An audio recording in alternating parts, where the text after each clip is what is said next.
and we needed the toilet, so you know the cold old brick buildings, outbuildings and toilets. And I went to the toilet, and what happened? I got stuck in the toilet. So my mum was there trying to teach me how to try and climb underneath the toilet without me stressing out and crying.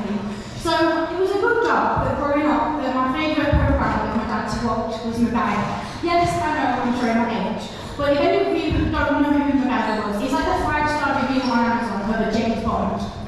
Okay, so later on it started off where our family decided to go on a holiday to Turkey, and I chose to volunteer to be the designated dog sitter at home. And we had like 3 different toilets in the 5-bedroom house, and I decided to use the utility toilet, and it's like a 2-foot by like 1-foot space in this toilet, and I shut the door, and then the broom handle fell over, jammed underneath the great big heavy family Hoover, and so I got trapped. So I had to look around and think, what was I doing? So I had to look for a tool, because there was a 60-year piece of glass in the window of the door.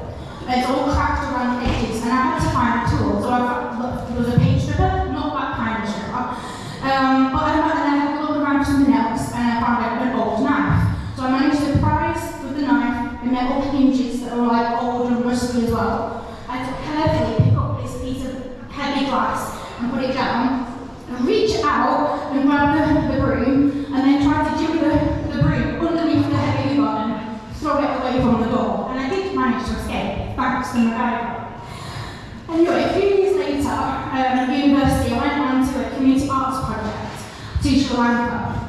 And there was 22 of us with me and the guides, and they was going really well, and they treated us to go to Pizza Hut. And yes, the chips were spicy.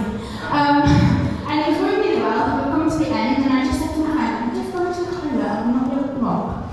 Went to the toilet, came out, and everyone had gone. And the actual restaurant at the Pizza Hut was about to lock up. Now there was one person in the group that in the venue that recognised me, and they had a contact for the person that I was with, but they were gone on the coach. So I had to like this mission impossible, scramble in this like minivan and try to, while they're on the phone, to try and chase down this coach. Okay, thankfully we did manage to catch up with the coach, and apparently somebody shouted my yes for my name, and so that's how I nearly got adopted as a Sri Lankan citizen. So I managed to get back to England. Anyway, and then when I started working years later, I was working in care homes, and I was a designated night staff member for a lot of years. On one of the care homes, it was like 4-story mansion and 2 lifts, and I got into this lift, thankfully without an elderly resident. What I did have was a bedding trolley, which could have come in really handy, because when I got in the lift, what happened? I got locked in a lift. So it could have been a bit like the boring basic economy Airbnb, okay?